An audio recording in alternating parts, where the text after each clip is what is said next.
بسم اللہ الرحمن الرحیم۔ اللہ اکبر کبیرہ الحمد للہ کثیرہ وسبحان اللہ بکرۃ واصیلا۔ اللہم صلی علی محمد وعلی آل وسلم۔ بہت ہی پیاری تحریر میری نظروں سے گزری ہے، میں نے سوچا آپ کے ساتھ کیوں نہ شیئر کی جائے۔ یقیناً اس تحریر سے کچھ لوگوں کا ضرور بھلا ہوگا انشاءاللہ تعالی۔ یہ ایک سوال ہے، تم قبر میں ہزاروں سال تک کیا کرو گے؟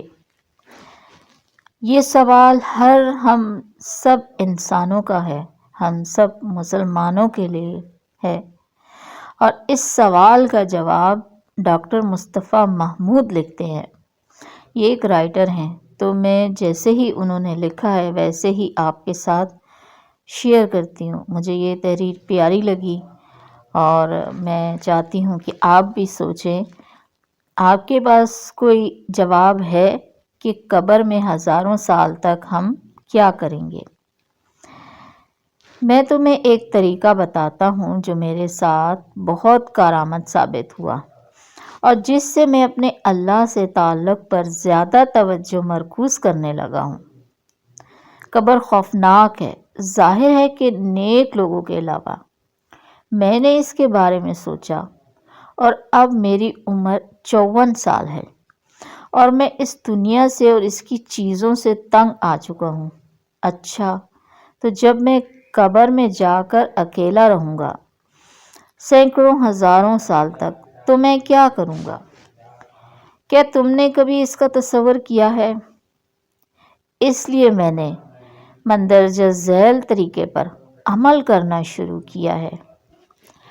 دیکھو، میں مر جاؤں گا اور میرے پاس ایک خالی، بالکل تاریک قبر ہوگی۔ اس قبر کو سامان کی ضرورت ہوگی، لہٰذا میں ہر استغفار کو تصور کرنے لگا جیسے میں اسے اپنے قبر کی طرف بھیج رہا ہوں تاکہ وہ وہاں میرا انتظار کرے اور میرے تنہائی کا ساتھی بنے۔ اللہ کی قسم، میں مذاق نہیں کر رہا۔ میں نے اپنی قبر کو مکمل ڈیکوریٹ کر دینے کا عمل شروع کر دیا ہے۔ قبر کے ایک کونے کو میں ہزاروں تسبیحات سے بھر رہا ہوں۔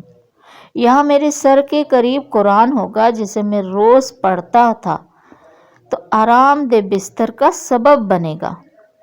ہر رکوع کو میں یہ تصور کر کے ادا کرتا ہوں کہ میں اسے قبر میں اپنا ذخیرہ بنا رہا ہوں۔ ہر کوئی مجھے چھوڑ کر اپنے گھروں کو چلا جائے گا اور میں اکیلا رہ جاؤں گا، شاید ہزاروں سال تک۔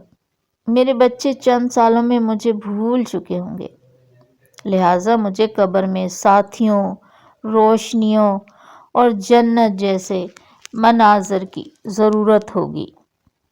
میں تسبیحات، ذکر، قرآن، نماز اور صدقہ سب کو اپنے ساتھ تصور کرتا ہوں کہ وہ میرے دوست ہوں گے، میرے ساتھ وہاں ہنس رہے ہوں گے اور باتیں کر رہے ہوں گے۔ نبی کریم صلی اللہ علیہ وسلم پر درود پڑھنا میں نے اپنے معمولات کا ایک اہم عمل بنا لیا ہے۔ یہ وہاں ہماری محفلوں میں بھی شامل ہوگا، ٹھنڈے پانی کی طرح، خوبصورت لباس کی طرح۔ میں یہ چاہتا ہوں کہ میری قبر کی زندگی اس دنیا کی زندگی سے بھی زیادہ خوبصورت زندگی ہو، انشاءاللہ۔ کیا یہ بہتر نہیں کہ میں وہاں جا کر غیبت، چغلی، حسد اور دیگر دنیاوی گناہوں کے نتیجے میں بدبودار کیڑوں، دیمک لگے فرنیچر اور سخت پتھریلے بستر کی بجائے اپنی قبر کو بہترین چیزوں سے آراستہ کروں؟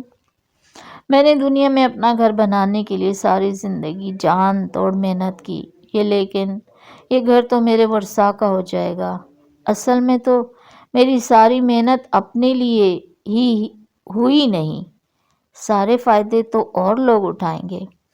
تو میں نے سوچا کہ بس بہت ہو گیا، مجھے اپنا گھر بنانا ہے جہاں صرف میں ہی ہوں گا اور ایک طویل عرصہ گزارنا ہے۔ اگر میرے تمام اعمال دنیا کی ضروریات کے لیے تھے اور اپنی قبر کے لیے کچھ بھی نہیں تھا، تو پھر تو میرے قبر والے گھر کے لیے سوائے عذاب کے فرنیچر، مستقل اندھیرے اور سخت عذاب کے سوا کچھ بھی نہ ہوگا، اور میں ایسے گھر میں اکیلا کیسے رہوں گا؟ میری آپ کو بھی نصیحت یہ ہے کہ آج سے اپنی قبر کو اپنا بینک اکاؤنٹ بناؤ، اس میں زیادہ سے زیادہ ڈپازٹ کرو اور لانگ ٹرم والی پالیسی لو۔ اپنی عبادت کا خوب خیال رکھو۔ اللہ کی قسم، جب تم قبر میں ہوگے تو تم مجھے وہاں سے بھی شکریہ ادا کرو گے۔ اپنی قبر کے گھر کا اس دنیا کے گھر سے زیادہ خیال رکھو۔ ابھی تم اپنے گھر والوں کے درمیان ہو، پہن رہے ہو، کھا پی رہے ہو، آرام سے گھر والوں کے درمیان سو رہے ہو، اور تمہیں تمہاری تمام ضروریات میسر ہیں، پھر بھی تم اپنے حالات سے نالاں رہتے ہو۔ ہر وقت کوئی نہ کوئی شکایت، مشکلات آتی رہتی ہیں۔ تو سوچو، جب تم زمین کے نیچے ہوگے اور سینکڑوں ہزاروں سالوں کے لیے ہوگے تو وہاں تمہارے ساتھ کون ہوگا؟ تمہارے پسندیدہ سیاستدان، کھلاڑی، اداکار، تاجر؟ اور یہ تو تمہیں یہاں بھی نہیں جانتے، اور نہ ہی انہیں تمہاری اتنی فکر ہے۔ تم ہی ان سب کے پیچھے بے وقوفوں کی طرح اپنا وقت ضائع کرتے ہو۔ تمہارے وہ بچے جن کی شادیوں پر تم لاکھوں روپے فضولیات پر خرچ کر دیتے ہو، یقین کرو یہ خرچ تمہارے لیے وبال بن چکا ہوگا، اور بچے مکر جائیں گے کہ ہمارے باپ نے اور ہماری ماں نے خود ہمارے لیے بھی اور اپنے لیے بھی مصیبت کھڑی کی۔ لہٰذا اپنا خیال خود رکھو، اپنی ہر تسبیح اور ہر عمل کا خیال رکھو، اور اس سے کہو کہ وہ مجھ سے پہلے قبر میں جا کر میرا انتظار کرے، میری قبر کو خوشبوؤں سے مہکائے، شاندار باغیچہ بنائے، ہوادار کمرے ہوں، مہنگا ترین فرنیچر اور میرے ہمدرد دوست ہوں۔ تم وہاں ملیں گے، اور میرا وہ گھر میرا بہترین ساتھی اور بہترین رہنے کی جگہ ہوگی۔ اللہم ہمیں حسن خاتمہ عطا فرما۔ اللہم ہماری آخرت کو بہتر بنا دے اور ہمیں قبر کے عذاب سے بچا۔ اللہم ہمیں اپنا ذکر، شکر اور حسن عبادت کی توفیق عطا فرما، تاکہ تو ہم پر اپنی رضا اور جنت الفردوس میں نعمتیں نازل کرے، جہاں ہم تیرے نبی محمد صلی اللہ علیہ وسلم کی صحبت میں ہوں، جن پر بے شمار درود و سلام ہو۔ تو کیا خیال ہے؟ تو پھر اپنا گھر بنانا شروع کریں؟ یہی سوال آج سب سے ہے۔ کامنٹ میں اپنا جواب ضرور بتائیے، اور میں بھی آج سے اس بات کو اپنی گرہ میں باندھتی ہوں۔